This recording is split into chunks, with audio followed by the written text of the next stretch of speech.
Hello there, and welcome to the third edition of the weekly career question with me, Amy Peterson from The Bridge Coaching. In these short videos, I share with you a common question that I get asked as a career coach and help share a bite-sized little snippet of how you can think around this question if it applies to you. And today's question is a very common one, or has been very common, especially in the last year.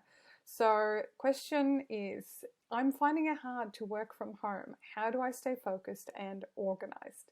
This is the $1 million question for the year that 2020 and 2021 have been. A lot of people, especially in office type jobs, have had to work from home all or part of the time. And some people love it, some people think it's great. I know I certainly did enjoy working in tracksuit pants a few days here and there, but I think for many of us, we are social beings, and even for the introverts out there who prefer less social interaction, this has been a really tricky time for many of us. So there are some habits that I think are really helpful when you are looking at working from home, whilst also kind of positioning and growing your career.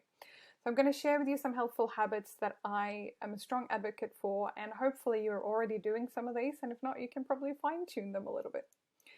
But the first one is very simple. We are social beings, and most of us need some social time. That's not just, task and meeting time. So finding a way to socialize outside of just your meeting hours. You can set up, a virtual coffee chat, so you can have, even if it's a 5 or 10 minute break where you just have a chat to a colleague. You can put a few of these coffee chats in rotation, so you don't have to chat to the same person every single day or every second day. But put something in place so that you are regularly catching up with people, because when we're working in an office with other people, very often, we chat about the weekend or how someone's kids or puppies or whatever is going. And we don't really have that anymore. So it's important for both our social connection with our workmates, but also for work relationships, so that we can work better at other work-related projects. So if you don't already have this, put a weekly or at least a couple of times a week that you are catching up with some people from your workplace to make sure that you're staying connected.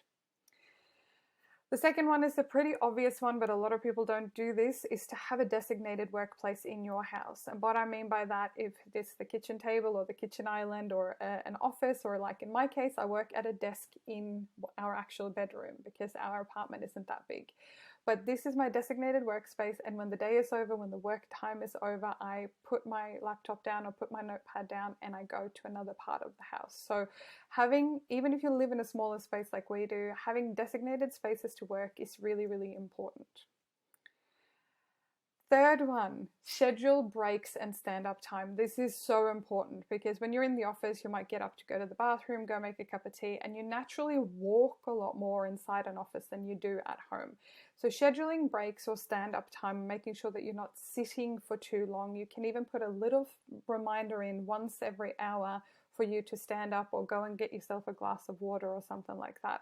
It is really, really important that we move our bodies as well.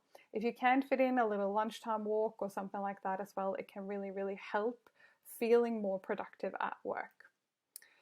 And finally, this is probably one of the most important things, is that when you are not seeing people or having as much meeting time with your managers or your team, make sure that you set really clear goals or tasks for your roles. Set the priorities and make sure that you know that, okay, my top 3 priorities this week or this month are these things. Here is my checklist with the tasks to get it done, and then you work your way through the list. So making really sure that you're not assuming things, that you don't have misunderstandings because you're not seeing each other as much anymore. Making sure that you're really, really clear on what does your role need. And also, if you see a need in the business that people are misunderstanding or things are happening, look for ways to improve it, because times have changed like the one we're going through now. It's a great way to position yourself as maybe a team leader or something else. So look for places to improve, but also set really clear goals as to what your current role asks for. If you have any other questions, always feel free to email me via hello@thebridgecoaching.com.au, and I really look forward to answer your question either there via email or here in a future video. All the best, and I'll see you in the next video.